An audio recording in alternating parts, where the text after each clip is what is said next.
আসসালামু আলাইকুম রহমতুল্লাহ। বন্ধুরা, আপনারা কি কখনো ভেবে দেখেছেন ইসলামের দৃষ্টিতে আসলে কোনটা উত্তম, চাকরি নাকি ব্যবসা? পৃথিবীর অধিকাংশ মানুষ নিরাপত্তার খোঁজে চাকরির দিকে ছুটে। মাস শেষে একটি নির্দিষ্ট বেতন, এই নিশ্চয়তাই তাদের সাহস কেড়ে নেয়। কিন্তু ইসলাম আমাদের শুধু নিরাপত্তা নয়, বরকতের রিজিক শিখিয়েছে। চাকরি হালাল, এতে কোনো সন্দেহ নেই। নিজের গাম জড়িয়ে উপার্জন করা, এটিও একটি সম্মানজনক ইবাদত। কিন্তু বন্ধুরা, ব্যবসায় রয়েছে এক ধাপ বেশি সুযোগ। কেন জানেন? কারণ চাকরি করলে আপনি শুধু নিজের রিজিকের দায় নেন, আর ব্যবসা করলে আপনি অন্যের রিজিকের মাধ্যম হন। একজন ব্যবসায়ী শুধু নিজে খান না, তিনি বহু পরিবারের ঘরে খাবার পৌঁছে দেন। রাসূলুল্লাহ সাল্লাল্লাহু আলাইহি ওয়াসাল্লাম নিজেও ছিলেন একজন ব্যবসায়ী। সাহাবাদের মধ্যে অধিকাংশই ছিলেন সফল ব্যবসায়ী।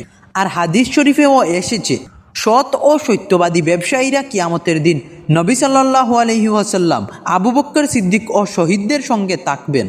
এই মর্যাদা কি চাকরিজীবীদের জন্য বলা হয়েছে? না।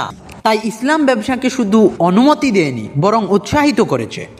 হ্যাঁ, ব্যবসায় ঝুঁকি আছে, ব্যর্থতা আছে, কিন্তু ধৈর্যও আছে, তাওয়াক্কুলও আছে, আর আছে বরকতের প্রতিশ্রুতি। আজ ব্যর্থ হলেন, কাল আবার দাঁড়ালেন, একদিন না একদিন আল্লাহ সফলতা দেবেনই ইনশাআল্লাহ। শেষ কথা একটাই বন্ধুরা, চাকরি হারাম নয়, কিন্তু বরকতের পাল্লা বাড়ি ব্যবসার দিকেই।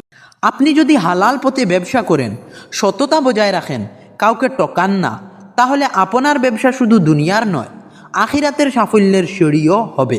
পছন্দ আপনার, চাকরি নাকি ব্যবসা? ধন্যবাদ ভিডিওটি সম্পূর্ণ দেখার জন্য। এরকম আরও কন্টেন্ট পেতে আমাদের চ্যানেলটি সাবস্ক্রাইব করুন।